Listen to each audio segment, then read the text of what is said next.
After the age of 60, the body becomes more subtle in how it speaks, and the heart is no exception. A heart attack is rarely introduced by a dramatic collapse or an unmistakable surge of pain. More often, it arrives as a quiet disruption, a sensation that feels unfamiliar rather than unbearable. This is why recognition becomes the first and most critical act of survival. The brain must interpret what the body is signaling before instinctive denial takes over. A sense of pressure in the chest, a sudden heaviness in the arms, unexplained shortness of breath, nausea, dizziness, or an unusual wave of fatigue are not random discomforts of aging. They are biological messages, shaped by changes in nerve sensitivity and blood flow that occur over time. As we grow older, pain perception can change. The nervous system does not always transmit signals with the same intensity it once did, and conditions like diabetes or long-term inflammation can further blunt classic pain responses. This is why many older adults do not experience the sharp chest pain commonly associated with heart attacks. Instead, the body communicates through discomfort, unease, or a feeling that something is simply not right. Science teaches us that these subtle signals are still meaningful. They represent heart muscle struggling to receive oxygen, blood vessels narrowing under stress, and the body attempting to compensate before damage becomes irreversible. Recognition requires presence. It asks for a pause in routine thinking, a willingness to listen rather than explain symptoms away. The mind often tries to protect itself by normalizing danger, attributing warning signs to indigestion, muscle strain, or fatigue. Yet this instinct, while emotionally comforting, is biologically costly. When the heart is deprived of oxygen, each passing minute increases cellular injury. The decision to acknowledge what is happening activates the brain's executive function, allowing reason to override fear and hesitation. In that moment, recognition becomes an act of clarity rather than alarm. There's also an emotional layer to recognition that deserves compassion. Many seniors hesitate to act because they do not want to overreact or burden others. This hesitation is deeply human, rooted in dignity and independence. However, the biology of the heart does not interpret hesitation as strength. It interprets delay as stress. Understanding this reframes recognition not as weakness, but as wisdom. It is an informed respect for how the body operates under threat. Recognition is not about diagnosing oneself. It is about noticing deviation from normal. The human body is remarkably consistent in its rhythms, and when those rhythms change abruptly, they deserve attention. By acknowledging early signals, the individual gives modern medicine the time it needs to intervene effectively. In this sense, recognition is the bridge between internal awareness and external help, between biology and action, between vulnerability and survival. Time is not an abstract concept during a heart attack. It is living tissue. It is oxygen moving through blood vessels. It is muscle fibers contracting and relaxing. It is electrical signals traveling through cardiac cells to sustain rhythm and circulation. When blood flow is restricted, the heart does not stop suddenly. It begins to struggle quietly, cell by cell. Each minute without adequate oxygen weakens the heart muscle, not symbolically, but physically, through cellular starvation and metabolic failure. This is why time becomes the most valuable biological currency in survival. The human nervous system often responds to crisis with hesitation rather than speed. The brain seeks certainty before action, but biology does not wait for certainty. While the mind negotiates, the heart continues to suffer. Oxygen deprivation leads to a cascade of chemical changes inside cardiac cells, disrupting energy production and weakening the structural integrity of the tissue. What begins as reversible stress slowly becomes permanent injury.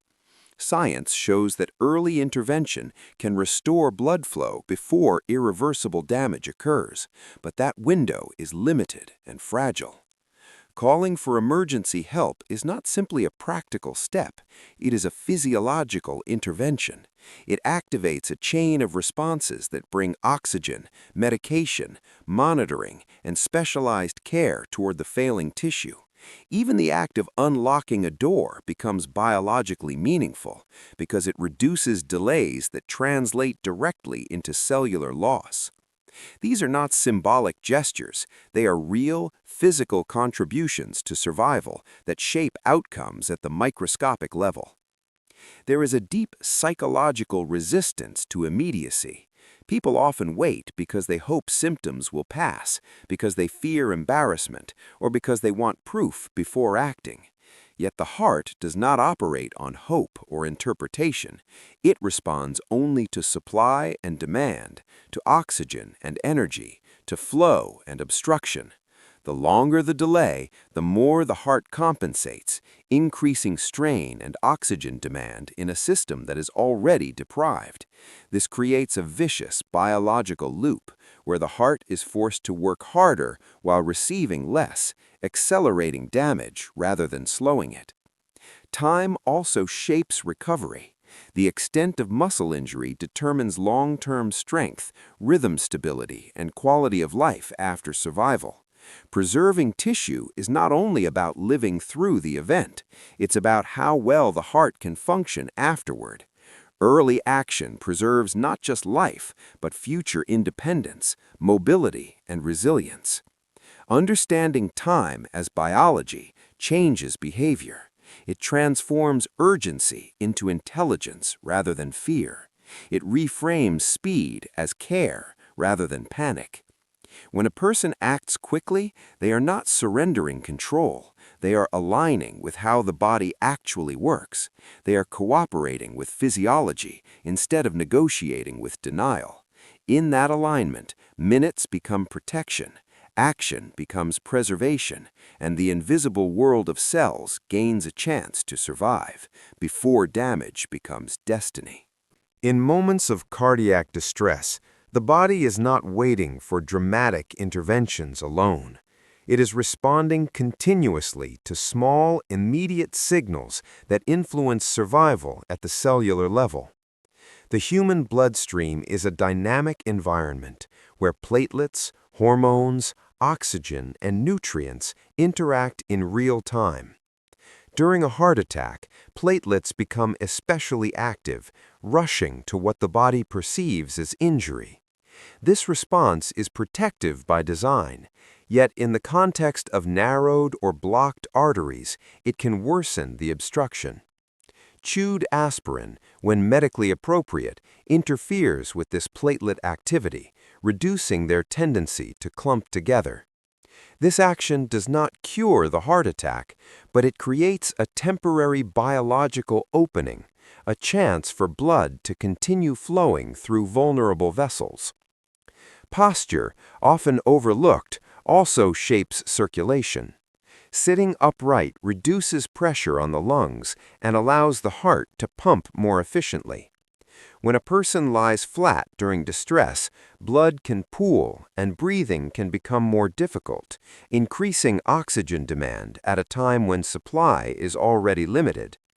An upright position supports better lung expansion, improving oxygen exchange, and easing the workload placed on the heart muscle.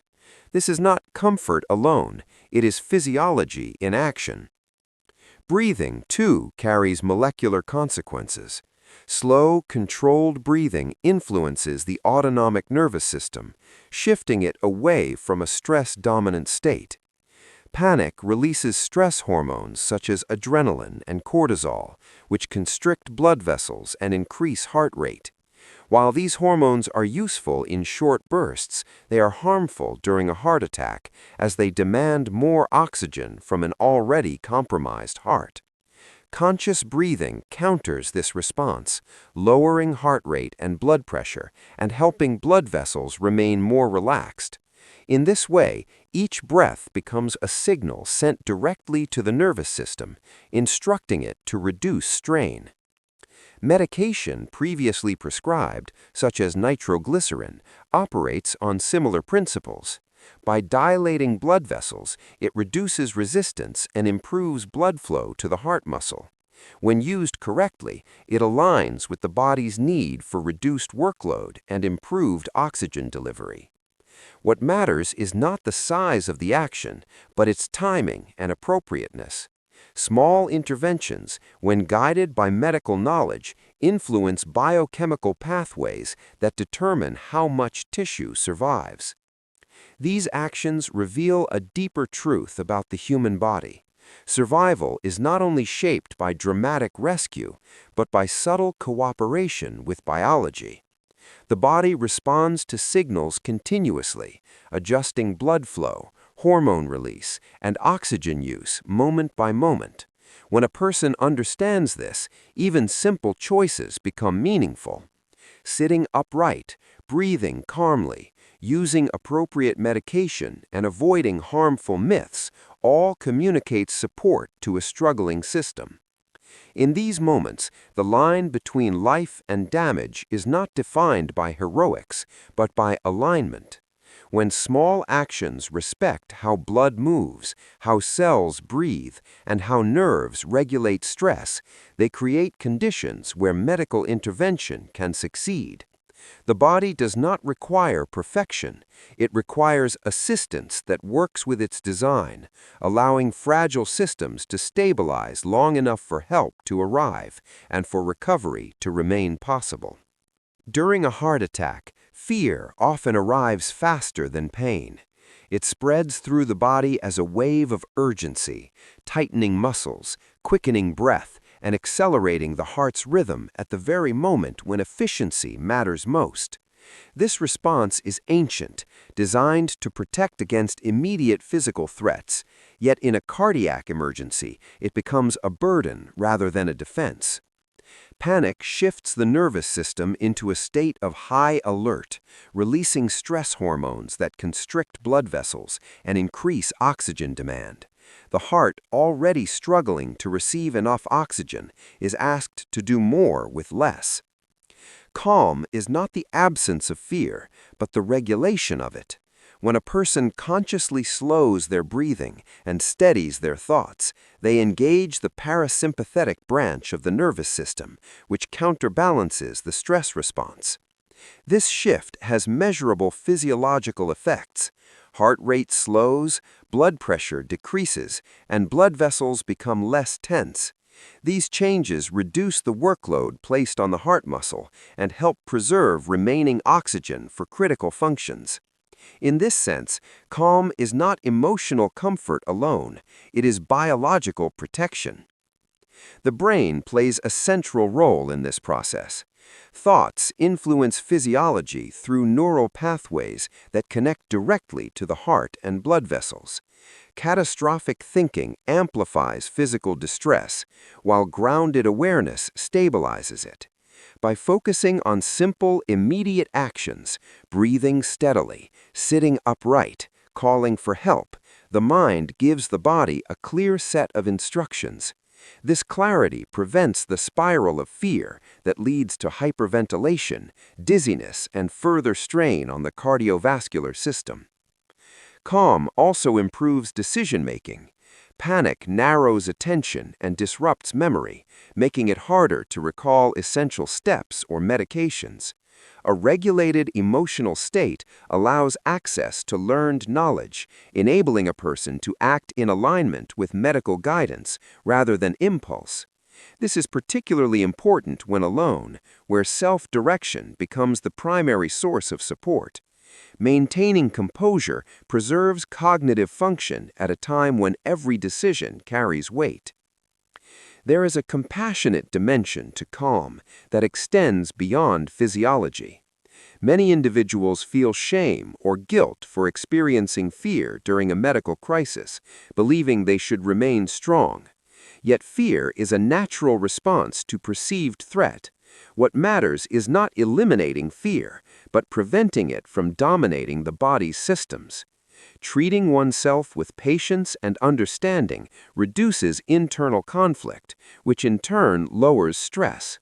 The heart responds favorably to this internal harmony, beating more efficiently when the body is not fighting itself. Scientific understanding reveals that emotional regulation is inseparable from physical survival. The heart listens not only to blood flow, but to neural signals shaped by thought and emotion. By cultivating calm, even in the midst of uncertainty, a person offers their heart a less hostile internal environment. In that quieter space, blood flows more freely, oxygen travels further, and the heart is given a chance to endure until help arrives, supported by a mind that chooses steadiness over surrender. Preparation begins long before any crisis is felt, often in moments that seem ordinary and uneventful. It is built through awareness, routine, and respect for the body's vulnerabilities. For older adults, understanding personal health risks is not an act of fear, but of partnership with biology. Knowing one's medical history, medications, and warning signs creates a foundation that remains accessible even under stress. When a heart attack occurs in isolation, this prior knowledge becomes a quiet companion, guiding action when external support is not immediately present. The human brain relies heavily on familiarity during emergencies. Under stress, it does not invent new strategies, it retrieves stored patterns. Preparation supplies those patterns. Having emergency numbers programmed, medications clearly labeled, and basic steps mentally rehearsed reduces cognitive load at critical moments. This efficiency matters because stress impairs working memory and decision-making. When actions are familiar, they require less mental effort, allowing the individual to respond with clarity rather than confusion. Living alone often carries an emotional narrative of vulnerability, yet biology responds more to readiness than to circumstance. Simple preparatory choices, such as keeping aspirin accessible or wearing a medical alert device, shift the balance from helplessness to participation. These choices do not eliminate risk, but they shorten response time. And as science repeatedly shows, time directly influences tissue survival. Preparation transforms isolation into a structured environment where support can reach the body faster. There is also a psychological strength embedded in preparedness. Knowing that steps have been taken reduces baseline anxiety, which in turn lowers chronic stress levels. Chronic stress contributes to inflammation, elevated blood pressure, and cardiovascular strain over time. By preparing thoughtfully, individuals not only improve their response to emergencies, but also create a calmer internal state that benefits heart health daily. This reinforces the idea that preparation is not merely reactive, it is preventive. Preparation is most effective when it is realistic rather than obsessive. It does not require constant vigilance, but informed respect. Understanding how aging affects the heart, how symptoms may present differently, and how medications function allows seniors to interpret bodily signals with greater accuracy. This interpretive skill bridges the gap between sensation and action, preventing both dangerous delay and unnecessary alarm. At its core, preparation is an expression of self-compassion. It acknowledges that the body is not invincible, yet still worthy of care and protection. By planning for vulnerability, individuals affirm their value and agency. When a crisis occurs, that affirmation becomes action. Familiar steps replace panic, knowledge replaces guessing, and isolation loses its power to overwhelm. In this way, preparation reshapes the experience of being alone, turning it from a state of risk into a condition of informed readiness, where biology, awareness, and intention work together to sustain life. Most heart attacks do not arrive like thunder. They arrive quietly, almost politely, as if the body is whispering before it is forced to scream. After 60, this whisper matters more than ever because the heart is no longer just a pump. It is a historian, carrying decades of stress, healing, resilience, and wear. Survival, in that moment alone, begins with recognition. The brain must understand what the body is signaling before fear hijacks reason.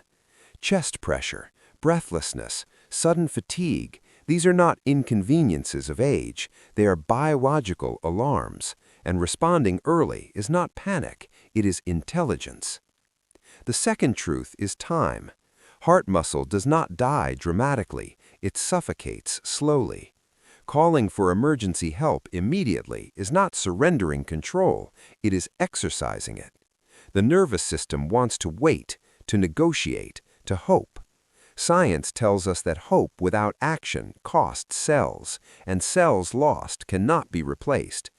Even unlocking a door becomes an act of foresight, a quiet cooperation with the future. Inside the bloodstream, platelets rush toward injury, sometimes too eagerly. Chewed aspirin, when appropriate, interrupts that rush. This is not a miracle, but a molecular pause, a chance for oxygen to keep moving. At the same time, posture and breath matter.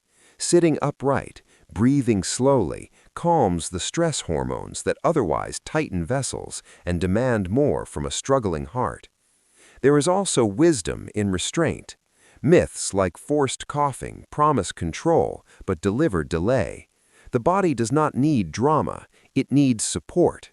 And finally, preparation before any crisis, knowing medications, understanding personal risk, respecting the aging heart, transforms loneliness into readiness. Survival, even alone, is rarely about strength. It is about listening, acting early, and honoring the biology that has carried you this far.